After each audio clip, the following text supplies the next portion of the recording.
Hello everyone, welcome to BraveHearts. This is Xiangling.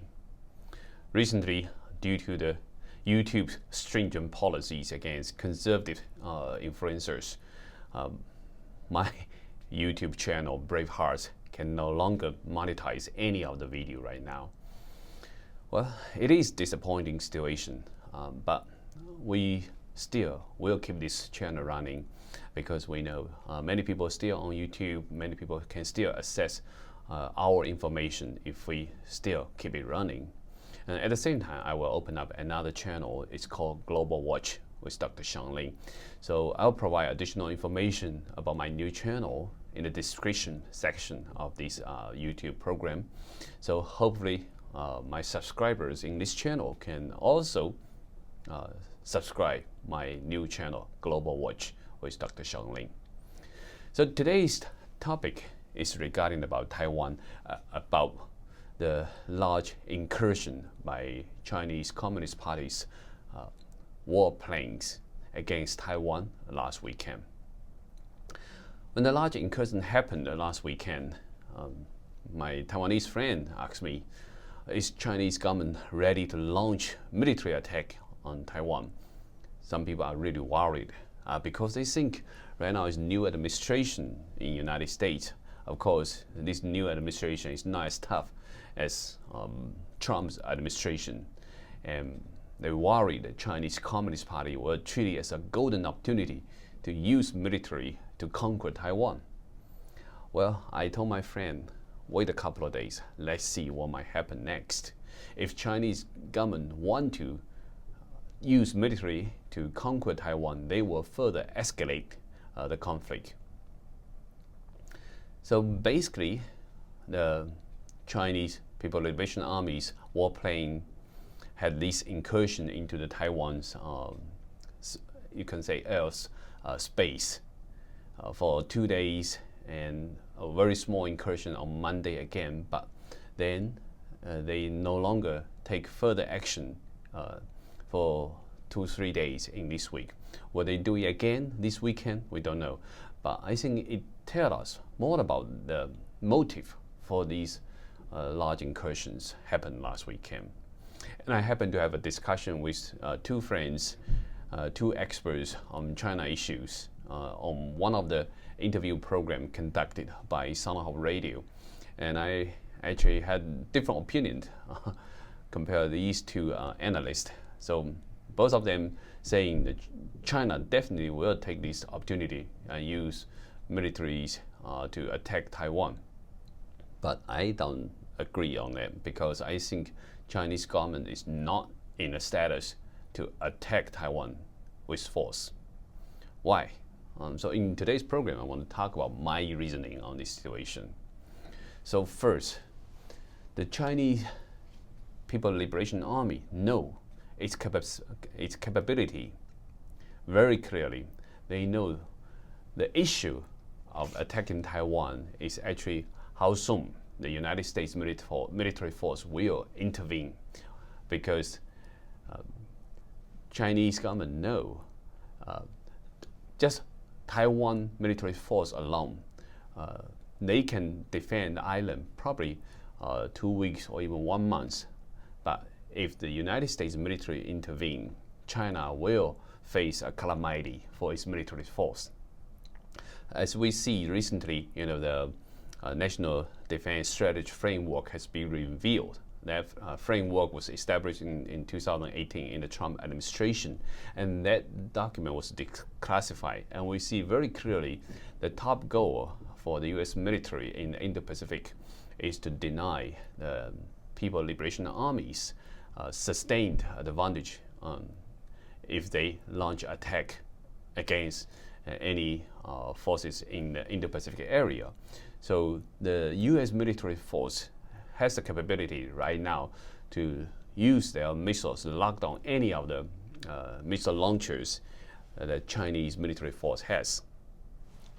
And Chinese government, of course, they boost it and they even display their hypersonic glide vehicles, the Dongfeng 17, right, on October 1st, 2019. And many people feel now China has this anti-access area denial super weapons, and they can, blocking the United States aircraft carrier groups, entering the Taiwan Strait to defend Taiwan. Some people think like that, but I think the Chinese government will just show off their weapon at this stage. They are not ready to use it because the Chinese government only produce very limited amount, very small amount of the Dongfeng 17 missiles. It's not in a operation status. It's not deployed in the coastal area in Fujian province against Taiwan. What is deployed in the Fujian province is still primarily the short-range missiles, and is the regular short-range ballistic missiles.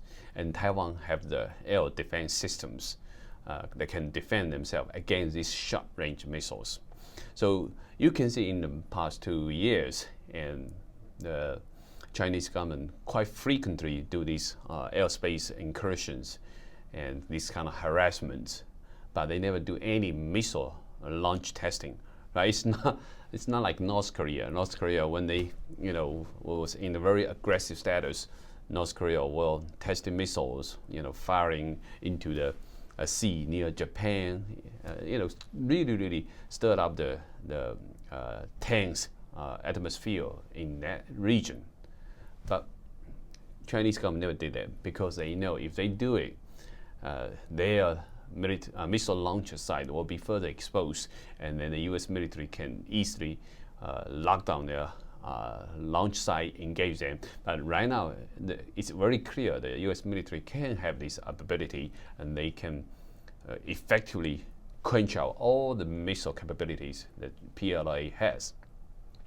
So for Chinese government, if they decided to take over the Taiwan island, of course they will need to use these fighter jets, and also the missiles against Taiwan. But at the same time, they will also need to mobilize the land force, to cross the strait to do these amphibious landing attacks.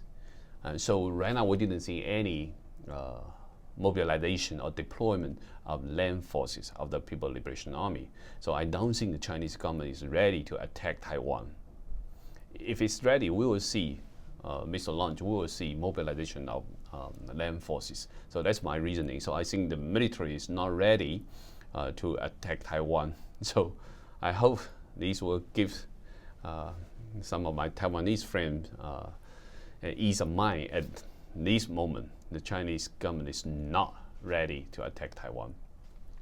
So then the question is why the Chinese government want to do this, and because they know very clearly they do this kind of large incursion into Taiwan airspace, then United States will show its forces too, right? The aircraft carrier quickly enter into the South China Sea area, and Chinese government even have spokesperson complain about this, saying this is not conducive to the regional peace. But this is a response to Chinese government's aggressive behavior against Taiwan, right?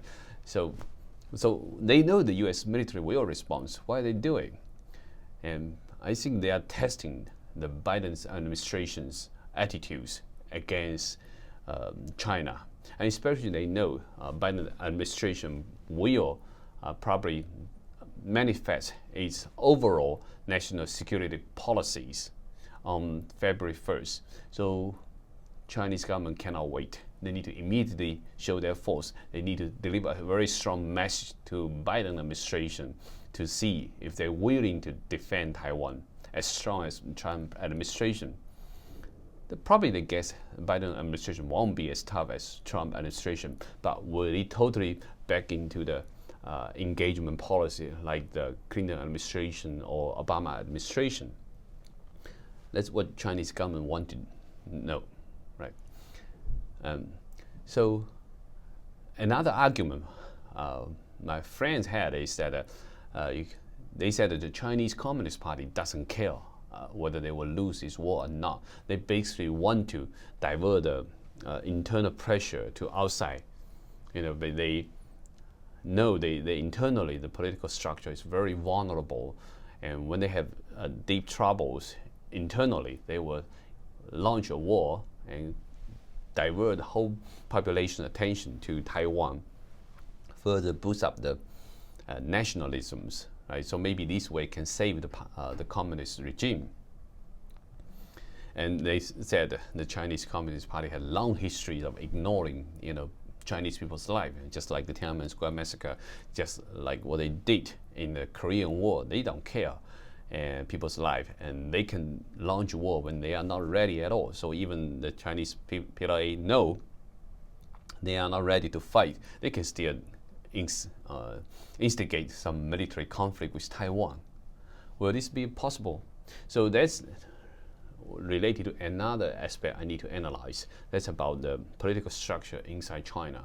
Because even though Xi Jinping want to be like a Mao-style leadership in China, but he's not Chairman Mao. He's not in this kind of dominant political influence in China. And recently, actually, Xi Jinping just emphasized in the Chinese political circle that political corruption is the biggest enemy of the state. And he talked about many people form strong interest group and want to take over the government's power. So Xi Jinping always face assassination, always facing, you can say, coup to take over his power. So he is not Mao. He's in a very vulnerable situation. He's not ready to really have a war ongoing when he may lose control. Xi Jinping is at this kind of a fragile political status. And another reason is about the economy situation in China. But many people say even if China's economy is at the brink of collapse, the Chinese Communist Party can always launch war, just like they launched the war against Vietnam at the end of the 1970s. Because they can still using war to direct people's attention to some outside conflict. But I think still, right now the situation is very different because with the international sanctions, with the sanction and tariff initiated by the United States Trump administration, many of these driving force supporting the economic growth in China no longer there. Foreign investments dropping significantly, many of the supply chain moving out of China, right? And internal demand consumptions dropped significantly under the COVID attack. And even the Chinese government boasting that they did a very good job in containing the virus, but actually the hard lockdown damaged the economy very badly. And you can see now in Guangdong, in many of the coastal cities, used to be the most prosperous regions in China, but there are many of the factories and small or medium scale industry shut down. Many of these hot zones has been like a ghost town, even in Guangdong. And so the economy situation is much worse than the government presents to the world. And that's why the Chinese government keep printing more and more money, and many of the regions in China complain about huge inflation rate. And so Chinese government know its economy is not strong enough to support a war. And if any war happens, it may further cripple Chinese economy. It may even have a quicker hard landing of the Chinese economy. So that's why politically wise, the Xi Jinping is not ready to fight, and economy wise, it doesn't have the power to support a war. And military wise, he knows very clearly China's military cannot stand U.S. military engage in the conflict and supporting Taiwan. If U.S. military engage and take out all the China's military missile capability, Chinese Communist Party totally lost its faith to Chinese people. They will collapse. And so I don't think Chinese communist regime is ready to use military weapon to take over Taiwan. What they want is using these show of muscle gestures to send a strong message to Biden administration. Hopefully, the Biden administration can be back on the negotiation table, and they can argue more with the Biden administration that they need to stop the tariffs and allow more foreign investment into China, because the Communist Party is like vampire. They need more blood, need more fresh blood, more foreign investment into the Chinese economy in order to sustain its regime. So that's their main purpose. And the show of the muscle on the military aspect, it's a decoy. Their ultimate goal is still the survival of the regime. So that's my analysis, and that's why you see after a brief show of the power, the Chinese Communist Party did not have any follow-up military actions. Maybe they will do it again this weekend, but I don't think they are really ready for a war. And this year, Chinese communist regime will face an even bigger threat as the pandemic situation is going out of control in many regions in China. So that's why I believe they are in bigger danger this year, and they are not ready for a war. All right, that's my brief analysis about the Taiwan situation. Hopefully, my message is it's actually comforting for some of the Taiwanese friends I have, and I think everybody need to see the Chinese Communist Party as a paper tiger. They are not as strong as they present it to the world, whether it's politics, whether it's economy, whether it's military, whether it's financial industry. They are the paper tiger. All right, thank you for watching my brief program today, and see you next time.